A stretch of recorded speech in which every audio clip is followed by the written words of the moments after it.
How's it guys? Mike from South Africa here. Today I'm going to be talking about my Okapi knives. Brief bit of history on Okapi knives. They were manufactured in Germany from 1902 till 1987, and from there on they've been manufactured in South Africa. The specific model I'm going to be talking about today is the Okapi 907, this model here. It's a locking model. Uses a type of lockback, and when you open up the knife you'll hear sort of like a ratcheting sound, and that's because there's a sort of like a gear on the top here, and that I assume is so that the blade doesn't shut on your fingers when you're closing or opening it. Right, so you open it, and to close it up you put your index finger through the ring and pull up and push down with your thumb. Let's close the blade. There are difficult knives to open up one-handed, but with practice you can do it. I'll give you a short demonstration. What I'll do is I open up the knife a little bit, just a tiny bit, and then flick down and away from myself like that.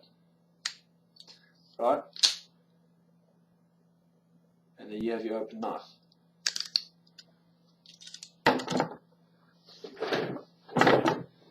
Now, I've got a few Okapi knives, and this is my most used one, and also my oldest one. It's about 2 years old, and it's formed a lovely patina on it from constant heavy use. And the blade is worn down quite a bit from sharpening. Difference between this older one and the newer one, this one's brand new, is I have found down the hitch, my old one, that carries this ring on it. The reason being, when say you're whittling something or carving something, this hitch sort of digs into your thumb.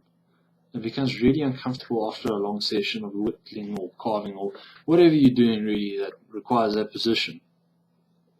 So I filed it down, and while it does affect the closing of the knife, it's not that bad. You can still close it very easily by just pulling up on the back spring of it and closing it the same manner. Simple, effective, and works. I've also put some jimping over here on the spine so that my thumb doesn't slip off. Now, Okapi knives are infamous knives in South Africa. They have been the reason for many people being put into body bags. Lots of gangsters carry them, and it's because it's a cheap and widely available knife. An Okapi can range in price between 40 to about 60 rand. Which is about $4 to $6. That's very cheap here in South Africa for a working knife. It's got a 1055 carbon steel blade and a resin impregnated wood handle. I'm not sure what type of wood this is, but it's tough enough and water resistant, well, not really water resistant enough, but I mean it's held up through all the abuse I've put this knife through.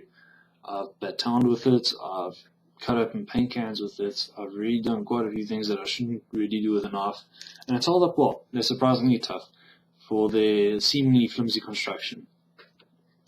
Now, every Okapi that you get, you're going to have some sort of degree of up and down and side to side play. Up and down play, I've got it on both the knives here. I can't do anything about it.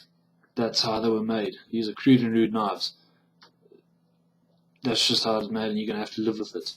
The side-to-side play, you can easily fix by putting the pin on a hard surface and gently tapping it with a hammer, just to mushroom that pin over the hand a little bit more so that it tightens up the knife.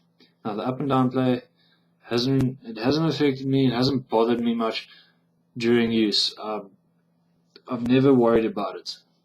Now, the lock, like I said, it's a type of lock back. It's It's no triad lock. It's definitely not a very strong lock, but I've never had one fail.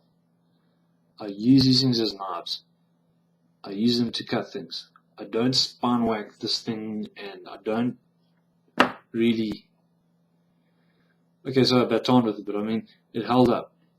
I don't recommend doing that with a folder. I don't recommend doing it, especially with an Okapi.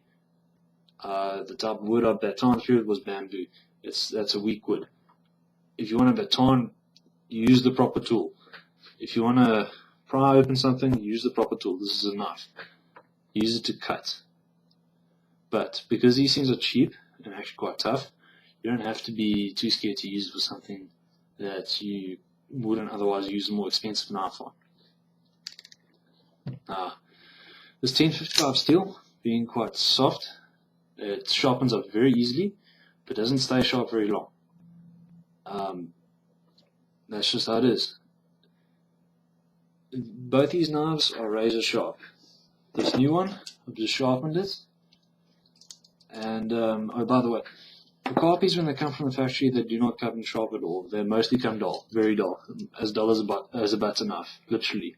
You can put your thumb across the edge and you will probably not get cut. I don't recommend doing that, but I mean, that's just how blunt they come. So you're going to have to sharpen them up to your own degree of sharpness. Now, for me, my satisfactory degree of sharpness is push cutting paper and being razor sharp, being able to shave my arm hairs off. Both these knives can do that. Piece of A4 paper, plain old paper. You can do it, you know, quarter of it there.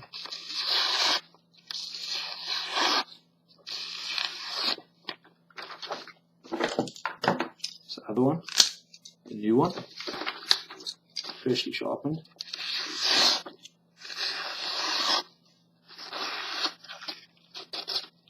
Okay, quarter of it there as well.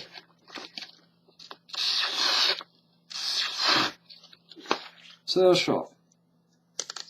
They're definitely sharp enough for my uses. I use them through. In terms of EDC carry, I carry these things in my bag. They're a bit big to carry in my pocket. The blade is about 4 inches long, and the handle is about 5 inches long.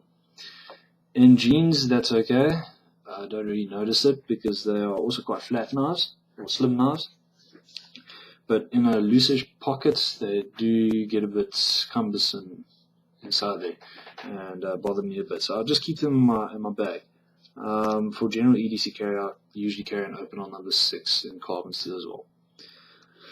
Alright, I'd like to show you a German-made model. This is my mate's that he gave to me for sharpening. This is a slip joint model, and I don't know what type of steel it is. I honestly can't tell you, but it's also just as sharp as these other ones. Quality difference between them, I'd say about the same. This one's, I can't say anything. There's a bit of play when it's open, but this knife is old, so this knife is probably more than 30 years old. So I really can't say anything bad about it. But it's got a lovely patina on it. It really has formed a very nice patina after a lot of use. Alright, thanks for watching.